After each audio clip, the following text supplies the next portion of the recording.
하나님의 말씀 신약 고린도전서 7장입니다. 고린도전서 7장 1절부터 7절까지의 말씀 우리 찾아서 한 절씩 나누어서 읽겠습니다. 그리고 마지막 7절 말씀은 다 같이 합독하겠습니다. 하나님의 말씀입니다. 내가 쓴 문제에 대하여 말하면 남자가 여자를 가까이 아니함이 좋으나 음행을 피하기 위하여 남자마다 자기 아내를 두고 여자마다 자기 남편을 두라. 남편은 그 아내에 대한 의무를 다하고 아내도 그 남편에게 그렇게 할지라. 아내는 자기 몸을 주장하지 못하고 오직 남편이 하며 남편도 그와 같이 자기 몸을 주장하지 못하고 오직 그 아내가 하나니 서로 분방하지 말라. 다만 기도할 틈을 얻기 위하여 합의상 얼마 동안은 하되 다시 합하라. 이는 너희가 절제 못함으로 말미암아 사단이 너희를 시험하지 못하게 하려 함이라. 그러나 내가 이 말을 함은 허락이요 명령은 아니니라. 함께 읽습니다. 나는 모든 사람이 나와 같길 원하노라. 그러나 각각 하나님께 받은 자기의 은사가 있으니 이 사람은 이러하고 저 사람은 저러하니라. 아멘. 이는 우리에게 주시는 하나님의 말씀입니다. 주님 감사합니다. 본문을 중심으로 자기 몸을 주장하지 못하고 라는 제목으로 함께 하나님 말씀 나누겠습니다. 고린도전서, 고린도후서를 기록한 사도 바울에게서 우리가 발견하게 되는 중요한 어떤 세상을 보는 그리고 어떤 것을 판단하는 기준이 있습니다. 그것은 바로 예수 그리스도입니다. 모든 것을 판단하는 데 있어서 사도 바울은 오직 예수 그리스도께 초점을 맞추고 있습니다. 특별히 예수님의 십자가와 예수님의 부활, 그것이 그의 삶의 항상 중심에 자리 잡고 있고요.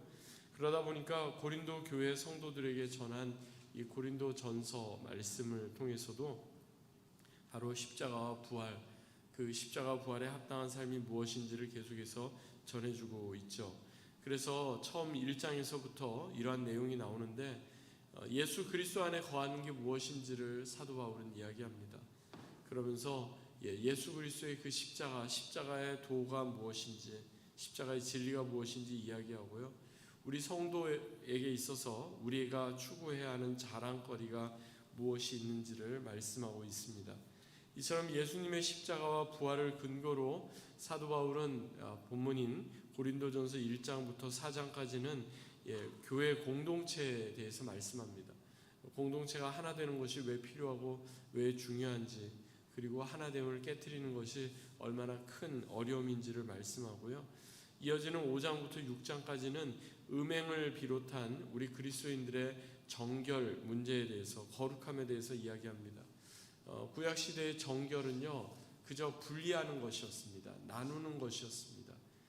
함께하지 않는 것이 정결의 가장 중심이었는데, 우리 그리스도인들에게 있어서는 이 세상 가운데 살면서 거룩함과 정결함을 지켜가야 하는 더 큰 어려움이 있기 때문에 그 부분을 이야기하고 있고요. 오늘 본문이 시작되는 7장에서부터는요, 결혼을 비롯한 우리가 일상에서 직면하는, 이것은 그리스도인뿐만 아니라 모든 사람들이 똑같이 직면하는 그러한 내용들을 다루고 있습니다. 본문인 7장 1절은 이렇게 처음 시작하죠. 너희가 쓴 문제에 대하여 말하면, 이것은요, 고린도전서 거의 마지막 부분에 왜 이런 내용들을 다루게 되었는지를 말씀하는데, 고린도전서 16장 17절에 보면 스데바나 부두나도 아가이고라는 세 사람이 있어요. 그 사람이 다 이제 고린도에서부터 온 사람들인데, 그 사람들을 통해서 지금 교회가 어떻습니다, 교회 상황이 어떻습니다 하는 것을 일일이 다 듣게 돼요. 그런데 좋은 얘기만 들으면 좋은데 그게 아니라 어려운 이야기를 들은 거예요. 지금 고린도 교회 안에서 큰 어려움이 있습니다. 나눔과 분파와 갈등이 있습니다. 사람들이 그리스도인이 되었다고 하고 예수님 믿는다고 하는데 예수님 믿기 이전의 모습을 그대로 답습하고 있습니다. 교회 안에서도 성적인 그런 부도덕과 그런 악행이 범람하고 있습니다. 이것을 어떻게 하면 좋겠습니까? 그러면서 사도 바울에게 이렇게 이야기를 하는 내용이 나옵니다. 그러니까 이러한 문제에 대해서 이제 하나씩 그 내용을 전해주겠다 하면서 이야기하고 있는 거죠. 오늘 본문에서 말씀하고 있는 첫 번째 내용은 바로 성적인 부도덕과 음행의 문제입니다. 아마도 고린도 교회 성도들 안에서도 이런 성적인 부도덕 그리고 음행에 대해서 굉장히 대수롭지 않다, 이거 아무것도 아니다, 그렇게 생각했던 사람들이 많았습니다. 그러다 보니까 어떤 기준이 없었던 거죠. 성경적인 기준이 없었던 거죠. 구약 시대에는 십계명의 7번째 계명으로 간음하지 말라 이게 있었지만 고린도 교회 성도들의 대부분은 십계명을 알았을까요? 몰랐을까요? 몰랐죠. 왜냐하면 그들은 대부분 유대인들이 아니었잖아요. 고린도 교회 자체가 가장 성적으로 문란하고 돈과 향락과 모든 것이 이렇게 많았던 그러한 환경 가운데 세워진 교회이다 보니까 구약에 대해서 그렇게 잘 알지 못해요. 구약의 율법에 대해서 잘 알지 못해요. 유대인들이 이러이러한 율법을 지킨다 하지만 그것이 고린도 교회 성도들에게 있어서는 굉장히 생소했을 수밖에 없습니다. 그러다 보니까 하나님 믿는 것 따로, 일상생활하는 것 따로 이렇게 구분이 되었던 거죠. 성적인 것은 이것은 신앙과는 별개의 거다, 아무런 문제가 되지 않는다, 이렇게 되다 보니까 결국에 오늘 본문에서 사도 바울은 성적인 어떤 방종과 음행에 대해서 경고하면서 그러면서 이제 차라리 그런 음행과 그런 것들이 계속해서 일어나지 않기 위해서는 금욕을 하는 게 낫겠다, 이렇게까지 이야기합니다. 차라리 결혼하지 않는 게 낫겠다, 차라리 남자가 여자를 가까이 하지 않는 게 낫겠다, 이렇게까지 이야기합니다. 아마도 2000년 전에나 지금 오늘날 현대 사회나 이 부분에 있어서는 크게 다르지 않는 것 같습니다. 성에 대해서는 항상 양극단이 존재합니다. 이것은 개인의 취향이고 자유다, 그렇게 생각하는 그런 자유방임적인 생각과 이걸 철저하게 금해야 된다, 그러면서 이걸 금욕적인 것, 그런데 이 양극단 모두 같은 뿌리에서 나왔다는 사실을 여러분 알고 계십니까?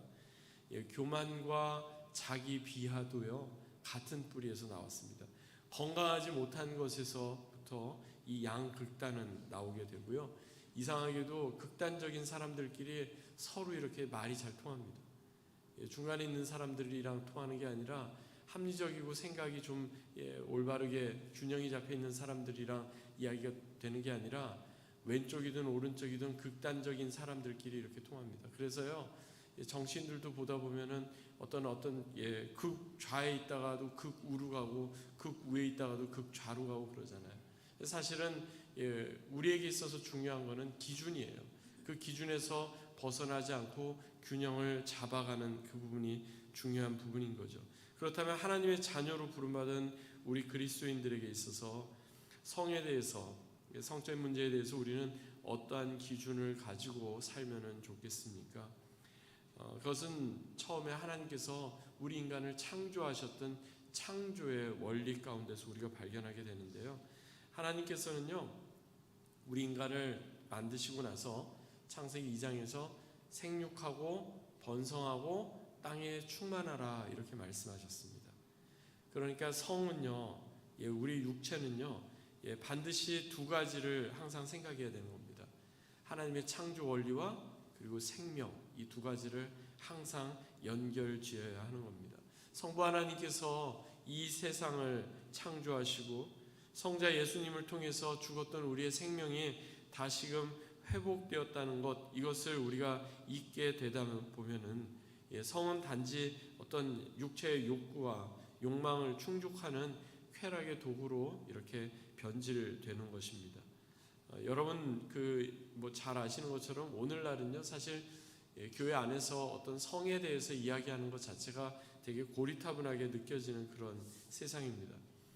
오늘날 젊은이들 굳이 이야기하지 않아도 결혼이라는 그 제도 자체도 굉장히 많이 좀 어려운 그런 세상 가운데 있지 않습니까? 유럽 같은 나라들은 결혼 자체를 하지 않는데요. 그래서 왜 결혼을 안 하냐? 프랑스 같은 경우는 결혼하지 않고 동거하는 사람들의 비율이 더 많은데 그 이유는 한 가지예요. 어차피 이혼하고 어차피 헤어질 건데 왜 결혼을 하느냐? 복잡하게 그렇게 할 필요 없다 해서 결혼을 하지 않고 그냥 동거하는 걸로 사람들이 세상이 그렇게 프랑스 같은 경우는 되었다는 그런 이야기를 들었는데, 그러다 보니까 뭐 가령 혼전, 성관계 뭐 이런 얘기들 언급하는 것 자체가 무의미한 것처럼 그렇게 생각되는 그런 세대가 되어버렸죠. 그래서 젊은 사람들은요, 뭐 어떤 이성에 대해서든 동성에 대해서든 뭐 그거 상관없다 그렇게 생각하고, 마치 사람들이 만나면 서로 이렇게 친구들이 악수하거나 이렇게 허가하는 것처럼 내가 좋아하는 사람과 관계를 맺는 것 문제가 되지 않는다. 배고프면 밥을 먹어야 하듯이 성적인 그런 욕구가 생기면 반드시 그리고 당연히 성관계를 통해서 해소해야 된다, 이렇게 사람들은 여기게 된다는 겁니다. 그런데 왜 이렇게 생각하고 왜 이렇게 행동하게 되는지를 곰곰이 생각해 보면요, 그 저변에서는 하나님께서 우리에게 허락하신 성은 하나님의 창조와 하나님의 생명과 반드시 연관이 되어야 한다는 것을 잊어버리기 때문인 거죠. 그걸 별로 생각하지 않기 때문인 거죠. 그래서 사도 바울이 본문 2절에서 이렇게 말씀합니다. 극단적인 그런 어떤 성적인 타락을 이야기하면서 음행을 피하기 위하여 남자마다 자기 아내를 두고 여자마다 자기 남편을 두라, 이렇게 권고하게 된 겁니다. 그러니까 음행을 피하기 위해서 극단적인 방법으로 이야기하는 거죠. 그래서 성을 바르게 이렇게 하기 위해서 필요한 것이 바로 결혼이다, 이렇게 이야기합니다.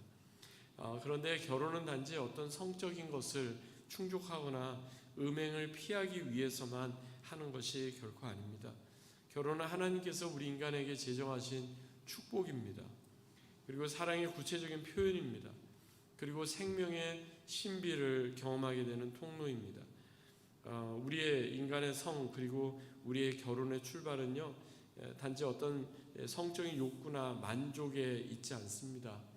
하나님의 창조 원리와 그리고 생명의 원리 가운데 있다는 것을 우리는 늘 기억해야 하겠습니다. 말씀드린 것처럼 하나님께서 남자와 여자를 창조하시고 생육하고 번성하고 땅에 충만하라, 이렇게 말씀하신 것은 분명히 축복이었습니다. 그런데 그것이 머지않아서, 오래 지나지 않아서 그것이 왜곡되기 시작합니다. 인간의 타락과 더불어 그런 하나님의 창조와 생명이 담겨있는 성이 왜곡된 거죠. 그리고 거룩하지 못한 곳에 죄악된 욕망에 그게 잘못 왜곡되어서 사용하게 되는 겁니다. 그 이유는 간단합니다. 자신의 몸을 자신이 주장한다고 생각하기 때문입니다. 더 나아가 다른 사람의 육신도 내가 주장하겠다 하다 보니까 문제가 생기는 것입니다. 하나님께서 허락하신 성, 거룩한 축복으로 우리에게 허락하신 성, 그리고 결혼이 왜곡되는 주된 원인은요, 내 몸을 내 거라고 생각하기 때문에 그렇습니다. 오늘 본문 3절, 4절을 보시겠습니다. 우리 같이 한번 읽어볼까요? 3절, 4절 시작. 남편은 그 아내에 대한 의무를 다하고 아내도 그 남편에게 그렇게 할지라.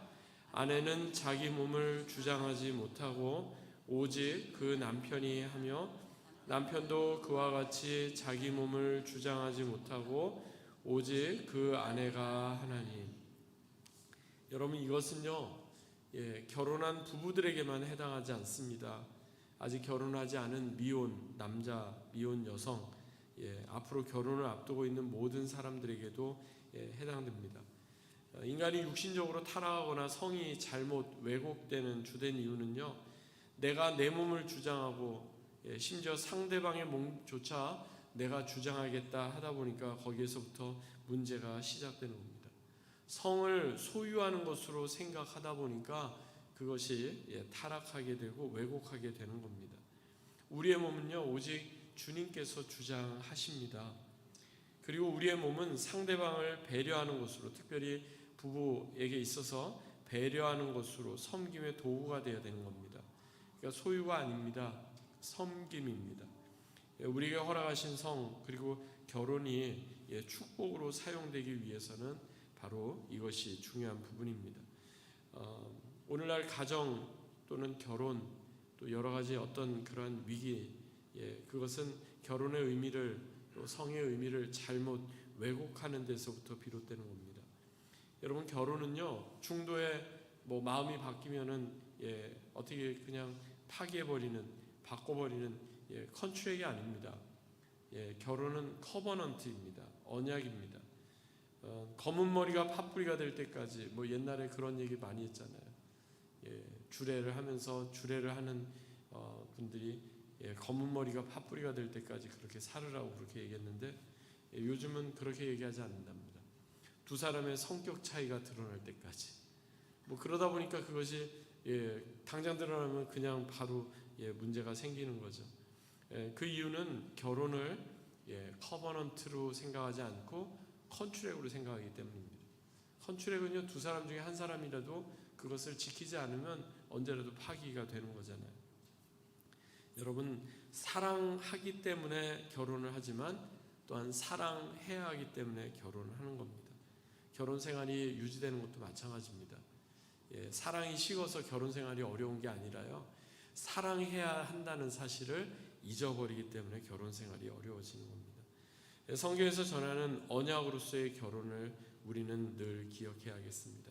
하나님께서 나에게 평생 사랑하라고 허락하신 사람이 나의 배우자고 나의 가족임을 늘 기억하면 더 사랑하기 위해서 노력할 수밖에 없는 거죠. 그래서 예수님께서도요, 이혼에 대해서 묻는 바리새인들을 향해서 마태복음 19장 5절 6절에 이렇게 말씀하십니다. 사람이 그 부모를 떠나 아내와 합하여 그 둘이 한 몸을 이룰지라. 이제 둘이 아니요 한 몸이니 그러므로 하나님이 짝지어 주신 것을 사람이 나누지 못할지라. 사랑하는 여러분, 이것이 바로 성경적인 결혼관입니다. 주례를 하는 목사가 주례하기 때문에 결혼식이 되는 게 아니라 하나님이 짝지어 주신 거예요. 하나님이 짝지어 주신 거예요. 내가 정해서, 내가 결정해서 결혼하는 결혼이 아니라 하나님이 정해 주셔서 만나게 하시고 그 사람을 사랑하게 하시는 겁니다. 그러므로 하나님께서 선택하시고 하나님께서 정말 아주 친밀하게 간섭하셔서 우리에게 허락하신 사람, 그 사람 더 사랑하며 또 잘 섬기는 그러한 우리 모두가 되면 좋겠습니다. 우리가 평생 사랑해야 할 사람, 우리의 몸과 같이 사랑하시기 바랍니다. 그리고 내 몸을 내가 주장하는 것이 아니다 하는 것을 늘 기억하시고, 하나님께서 우리에게 허락하신 성은 축복입니다. 그런데 그 축복은 하나님의 창조와 하나님의 생명과 연결될 때 그게 축복의 통로가 된다는 사실을 늘 기억하시기 바랍니다. 오늘도 이 말씀 붙잡고 믿음으로 승리하시는 저와 여러분 되시기를 주 예수 그리스도 이름으로 간절히 축원합니다. 아멘. 주신 말씀 기억